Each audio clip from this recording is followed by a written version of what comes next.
یہ بات خوب سمجھ لیں کہ اسلام ہمیں اسباب اختیار کرنے کا حکم دیتا ہے، گراؤنڈ ریئلٹی کو دیکھ کر فیصلہ کرنے کا حکم دیتا ہے۔ اگر آپ بہت کمزور ہیں، دشمن بہت زیادہ طاقتور ہے، تو اسلام آپ کو لڑنے کی اجازت نہیں دیتا۔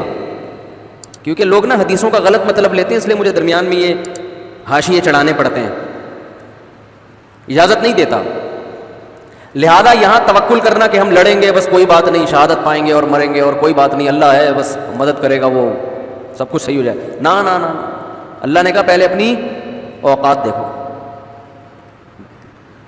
کم سے کم قرآن کے الفاظ ہیں، ان یکم منکم مئۃ یغلبوا مئتین، کم سے کم طاقت کا توازن آدھا ہونا چاہیے۔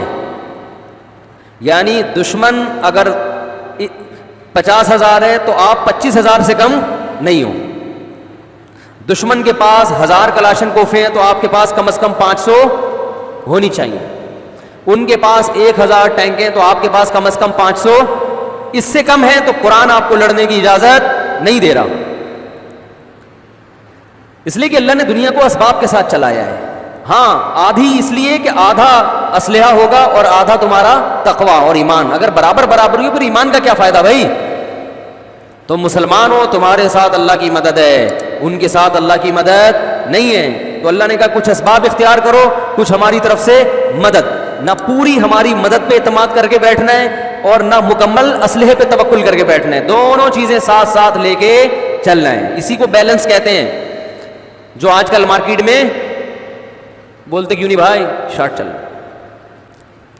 رسول اللہ صلی اللہ علیہ وسلم نے اس لیے لڑائی لڑی ہے کہ بعض دفعہ آپ بہت کمزور ہوتے ہو مگر لڑائی کے علاوہ آپ کے پاس کوئی آپشن ہوتا نہیں ہے، کیونکہ نہ لڑنے سے اور زیادہ نقصان ہے، پھر تو بالکل ترنے والا۔ دیکھو جیسے بلی جو ہے نا، بلی کمزور ہے، آپ پہ حملہ نہیں کرتی، لیکن بلی کو آپ اتنا مجبور کر دیں کہ اب اس کے پاس حملہ کرنے کے علاوہ اپنی جان بچانے کے لیے کوئی راستہ ہے ہی نہیں، تو وہ فدائی حملے پہ بھی آ جائے گی، بولے گی مرنا تو ہے ہی۔ تو یہ انسان کی ایک فطرت ہے اور بالکل صحیح ہے کہ بھائی جب آپشن ہی نہیں ہے تو پھر تو لڑائی کے علاوہ، کیونکہ اگر نبی صلی اللہ علیہ وسلم غزوہ احد میں ان تھوڑے سے حضرات کو اتنی بڑی طاقت کے مقابلے میں لے جا کے کھڑا نہ کرتے تو انہوں نے مدینہ کی اینٹ سے اینٹ بجا دینی تھی، تو اور زیادہ نقصان ہونا تھا۔ ایسے موقع پہ جب کام کرنا لازمی ہو، فرض ہو، پھر اسلام کیا کہتا ہے؟ اب اسباب کو مت دیکھو، اب نظر کس پہ رکھو؟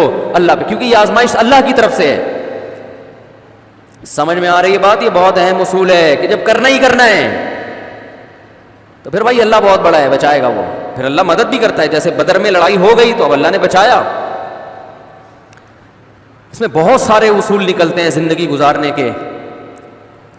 ایک بہت اہم اصول یہ نکلتا ہے کہ جو چیز اپنے اختیار میں ہے اس میں کوتاہی مت کرو، جو اختیار میں نہیں ہے اس پہ ٹینشن نہ لو۔ یعنی جب بھی آپ اپنی زندگی کے فیصلے کریں نا تو یہ دیکھا کریں کہ میرے پاس کتنے آپشن ہیں اس کام کو کرنے کے۔ جو آپشن ہے ہی نہیں اس پہ سوچنا کیا ہے؟ فضول ہے۔ تو بہت سے مسئلے ایسے ہی حل ہو جائیں گے۔